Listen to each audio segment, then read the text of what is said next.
कसं असतं की समाजावरती सरकारकडून जो अन्याय होत असतो किंवा ज्या संविधानिक मागण्या आम्ही सरकारच्या निदर्शनास आणून देतो, पुष्कळदा सरकार त्या मागण्या पूर्ण करण्याचं मान्य करतात, शासन निर्णय काढतात, परंतु त्याची अंमलबजावणी होत नाही आणि काही मागण्या मान्य करून सुद्धा त्याचे शासन निर्णय काढल्या जात नाही आणि काही मागण्यांकडे मुळीच लक्ष देत नाही। अशा तीन प्रकारच्या मागण्या असतात आणि म्हणून ह्या मागण्या सुद्धा सरकारने पूर्ण केल्या, परंतु शासन निर्णय निघाले नाही।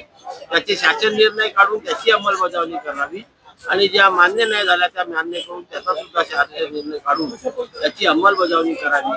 अशा ह्या मागण्यांसाठी आम्ही सरकारचं आमच्या मागण्यांकडे लक्ष वेधण्याकरता आणि सरकारने त्या लवकरात लवकर पूर्ण करण्याकरता आज संपूर्ण महाराष्ट्राच्या सर्व जिल्ह्यामध्ये या ओबीसी समाजातर्फे अशा प्रकारच्या धरणे कार्यक्रमाचं आयोजन करण्यात आले। हे बघा की आतापर्यंत जवळजवळ 52 शासन निर्णय आम्ही काढलेले आहे, याची अंमलबजावणी सुद्धा सुरू आहे आणि आता नव्याने जे आहे की महाराष्ट्र म्हणजे बिहार राज्याप्रमाणे आता नुकतंच तेलंगणा राज्याने ओबीसीचा सर्वे जनगणना केली, त्याप्रमाणे या महाराष्ट्र राज्यामध्ये सुद्धा ओबीसी समाजाची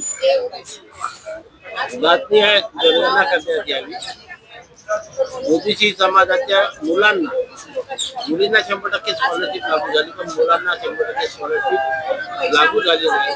मुलांना 100% स्कॉलरशिप लागू करण्यात यावी।